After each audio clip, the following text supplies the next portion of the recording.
So about this event that I attended, it was all about people sharing their life stories, deep stories about stuff they've gone through, stories about heart, about forgiveness, about reconciliation, and still keeping the faith in the midst of it all.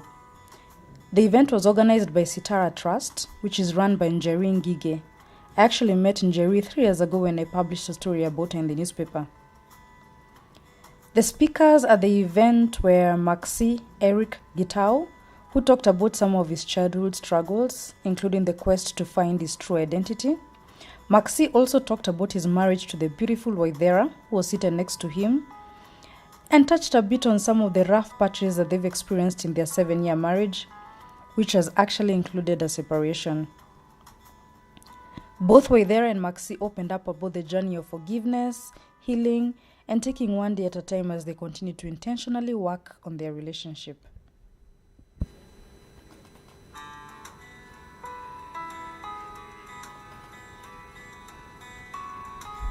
Then there was also Chris Lyimo, who talked about his struggle with alcohol addiction for years. Chris, who is married to Wendy and Joya, has been sober for almost 20 years now, but it certainly hasn't been an easy journey. Here's some of what he shared.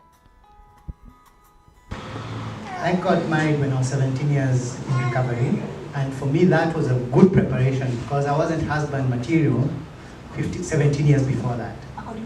According to you? I really wasn't. I was a mess. I was a mess, and so that 17 years of constantly working on self and dealing with the issues of the past was a break down for me what 17 years of working on self looks like.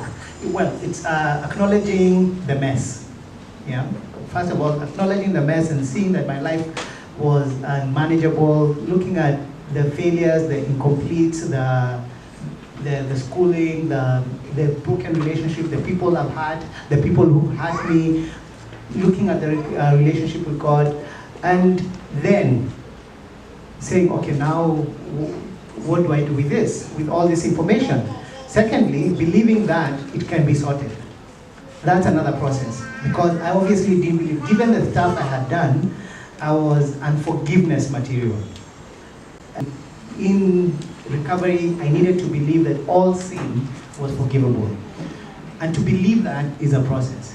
Then take stock of, like really, how people write notices, some businesses will close for stock taking. You really take stock to find out what's working, what's not working, or not what's not working as well as you'd like it to.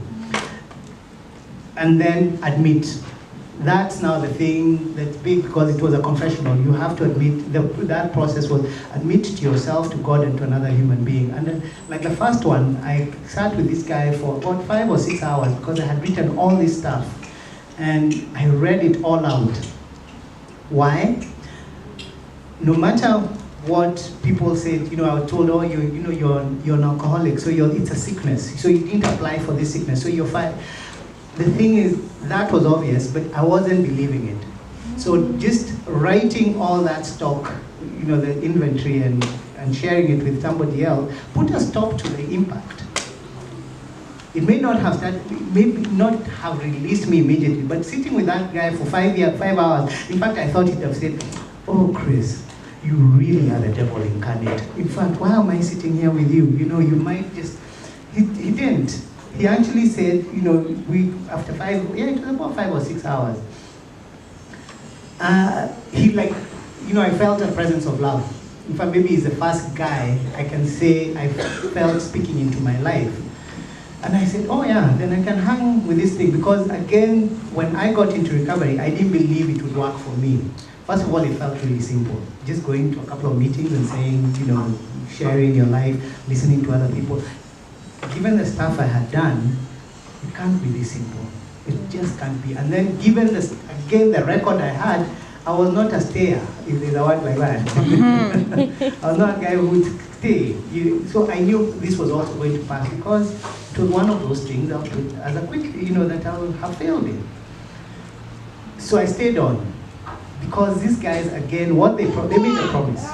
They said, we will love you until you learn how to love yourself. Oh my God, say that again. We will love you until you learn to love yourself. Now, I didn't know the definition of love either. So they did it through process, experience, being present. Then now it was now getting into the dealing with the relationships, the places the people I had harmed in my life. My mother was number one. I had wasted her resources. I had hit her. I had done all these things. My twin sister, who had since passed on, we had, that thing of writing, and I had lost a son whom, for the 3 months he was alive, I drank through his 3 months. And so all this stuff is here with me, and I need to deal with it. How? So some of it, there's no formula really. It was now writing that stuff, like with my twin sister and my son, I went to their graves. With my mother, I wrote a long letter, made an appointment with her, called her on a Thursday or something. I told her, can I come and see you on Saturday? What is it about? No, I just need to come. I can't tell you over the phone. What is it about? Just give me an idea. And she told me, so I told her, no, I can't. I really can't, because it's not, and I think she was panicky because I was 4 years sober then. And I had to stay that long before I went to see her, because I needed to believe that this time, for me, I'm serious. So I go see her, I land and do all, the protocols observed, coffee, tea, and then I get out I think it was about 4 pages of, foolscap paper. I had written all the stuff. And I said, I'm sorry for this, and this, and this, and this, and this, and this, and this, and this. And I didn't look up once, the time I was reading. When I did, she was crying. And she said, all is forgiven. Now, the important thing to understand is that I was not doing this for her forgiveness. I was doing this for my freedom from the bondage. Forgiveness was bonga points, was really an added, was a gift. Because I can't, I hear, especially, me, I just know the Christian crowd. There are times we come and say, I'm sorry, will you forgive me?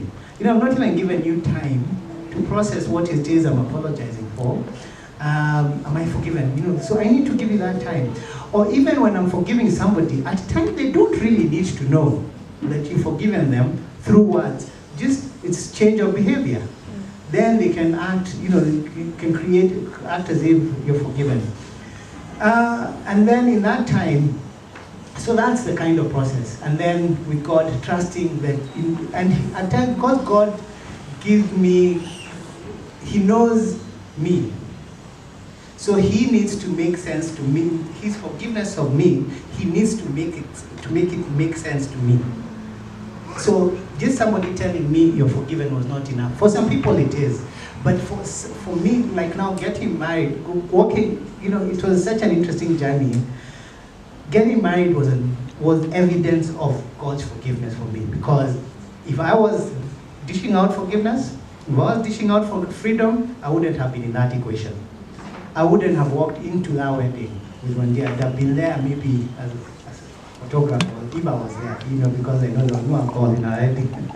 If I was still drinking, for instance. But that was the kind of evidence. And one of the things I remember when we were preparing for the wedding was asking that we have a confessional during the church service, that we ask for forgiveness for anything that I might walk into the marriage with that I do not even know. And the whole church joined. Because for me, freedom is something I have seen. The fact that I don't drink is true freedom. I mean, there's stuff to drink over. It's a Saturday. I woke up early, I was running late, whatever. That's the kind of things I did when I drank. And people ask, why are you saying recovering alcoholic? You've not had a drink for over 19 years now. I don't have a straight answer for that, but because in this human, hormones are interesting things. They don't get sober. They don't get married. They don't get saved. But, so I know the one day at a time is a real tangible thing for me. So that's what I'm sober today, that I can manage. So if you ask me 19 years ago whether I'd be here 19 years later, I say, who, me? Stay that long sober? Chris, do you know me? So the forgiveness journey is getting that answered. Do you know me? So it's seeing how God, looking at God, seeing myself the way God sees me.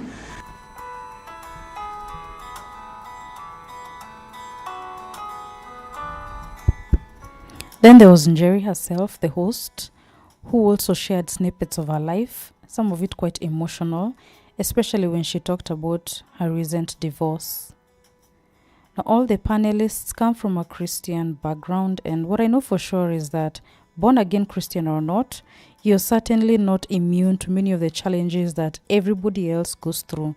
It just means that you just have to learn how to keep the faith, to continually be in prayer, and just try and take any experience that you go through positively, and just make a deliberate effort to learn and grow from all the experiences that come your way.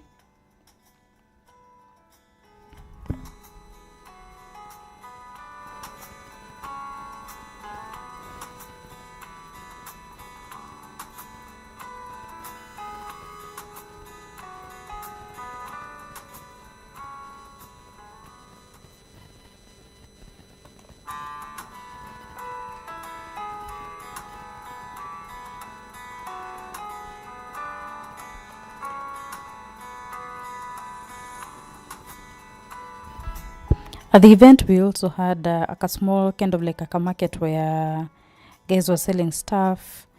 There were some nice cupcakes by Priska Cakey Treats. There was also jewelry by Roma Crafts. And there were natural hair products by Saru Organics. Now, I'll keep you updated on when the next Jasiri event will be. I hope you'll get time to make it. I actually attended this one for the first time and it was very good, and I'll definitely plan to attend the next one. And I hope you can manage to get some time too, but I'll definitely keep you updated. So make sure you follow Mommy Tales on our Facebook, on Twitter, and on YouTube and Instagram. And I'll definitely make sure that I share with you more information about these kinds of events.